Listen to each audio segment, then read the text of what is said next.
क्या आपको मालूम है कि स्वर कोकिला लता मंगेशकर के एक गाने की वजह से छिड़ गई थी एक जंग, जिसकी चपेट में आ गए थे कई दिग्गज संगीतकार और एक बड़े गीतकार। कौन था लता मंगेशकर का वो गाना जिसकी वजह से छिड़ी थी भीषण जंग? नहीं मालूम? कोई बात नहीं, हम बताएंगे आपको। आप बस कीजिए थोड़ा इंतज़ार और देखते रहिए ब्लैक एंड वाइट।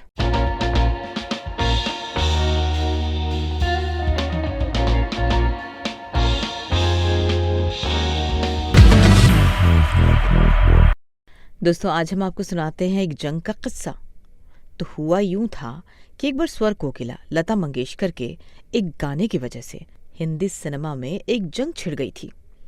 बड़ी भारी थी ये जंग। ये बात है सन 1949 की। 1949 में एक फिल्म आई थी, नाम था गर्ल्स स्कूल। इस फिल्म को बनाया था फिल्मकार अमेय चक्रवर्ती ने। इस फिल्म में थी गीता बाली, शशिकला और सज्जन। इस फिल्म में संगीत देने का जिम्मा सौंपा गया था उस जमाने के दिग्गज संगीतकार अनिल विश्वास को। इस फिल्म में गाने लिख रहे थे कवि प्रदीप।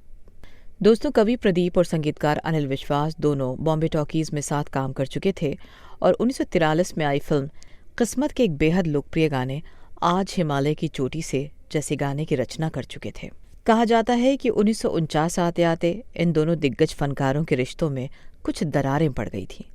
फिल्म गर्ल्स स्कूल में संगीतकार अनिल विश्वास ने सी रामचंद्र को अपना सहायक रखा था, जिन्होंने तब काम करना बस शुरू ही किया था। तो फिल्म गर्ल्स स्कूल में गाने तैयार करने का काम कर रहे थे संगीतकार अनिल विश्वास, उनके असिस्टेंट सी रामचंद्र और कवि प्रदीप। फिल्म पर काम शुरू हुआ, गानों पर भी काम शुरू हुआ। फिल्म के लिए लता मंगेशकर का सोलो गाना रिकॉर्ड हुआ। शंकर दास गुप्ता के साथ लता मंगेशकर का युगल गाना भी रिकॉर्ड हुआ। मुझे भी खुद मालूम नहीं कि मेरी किस्ती की धड़कनी है। दूर वो देखो झिलमिल झिलमिल चमक रही है। इसके बाद संगीतकार अनिल विश्वास ने लता मंगेशकर का एक बेहद खूबसूरत गाना तैयार किया। गाने के बोल थे, तुम ही कहो मेरा मन क्यों रहे उदास नहीं।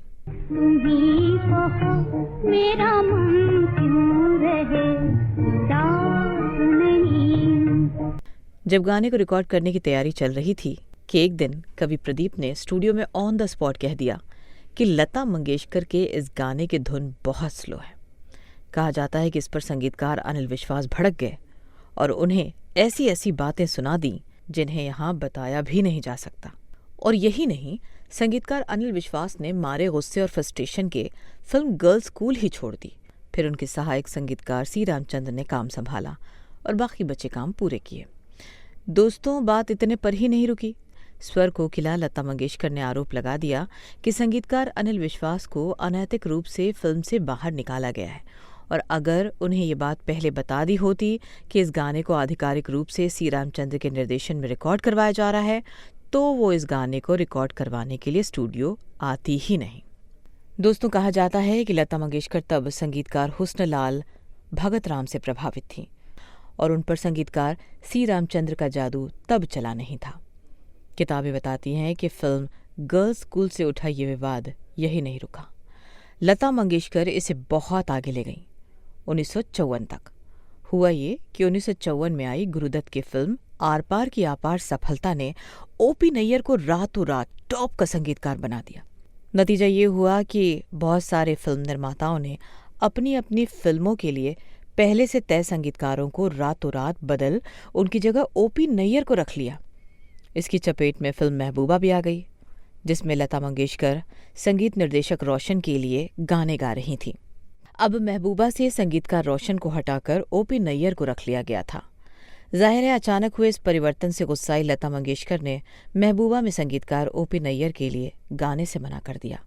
और न सिर्फ मना कर दिया, बल्कि सिने म्यूजिक डायरेक्टर्स एसोसिएशन CMDA में अनिल विश्वास के साथ मिलकर एक प्रस्ताव भी ले आईं कि फिल्म के बीच में संगीत का काम संभालने वाले किसी संगीतकार को अब फिल्म छोड़कर जाने वाले संगीतकार से लिखित अनुमति लानी होगी। दरअसल लता मंगेशकर महबूबा के इस वाकये से इसलिए खफा थी क्योंकि 1949 में भी फिल्म गर्ल्स स्कूल के मामले में भी उनके साथ यही हुआ था। संगीतकार अनिल विश्वास को फिल्म बीच में छोड़नी पड़ी थी और उनकी जगह सी रामचंद्र को फिल्म के संगीत का काम सौंप दिया गया था। अब चूंकि इस बार विवाद के केंद्र में संगीतकार ओपी नैयर थे, इसीलिए अब वो भी इस जंग की चपेट में आ गए। यानी लता मंगेशकर के गर्ल्स स्कूल वाले गाने से जिस जंग की शुरुआत हुई थी, उसकी जद में अब ओपी नैयर भी आ गए थे। इस जंग में अब एक तरफ थीं लता मंगेशकर, अनिल विश्वास और उनका गुट, तो दूसरी तरफ थे ओपी नैयर, कवि प्रदीप और उनके समर्थक। कहा जाता है कि ये जंग कई साल तक चली, लेकिन इसमें न तो किसी की जीत हुई और ना ही कोई हारा। तुम ही कहो मेरा मन क्यों रहे उदास नहीं। इस एपिसोड में आज बस इतना ही। अगर अब तक आपने इस चैनल को सब्सक्राइब नहीं किया है तो आप ज़रूर कर लें। फिलहाल हमें दीजिए इजाज़त। नमस्कार।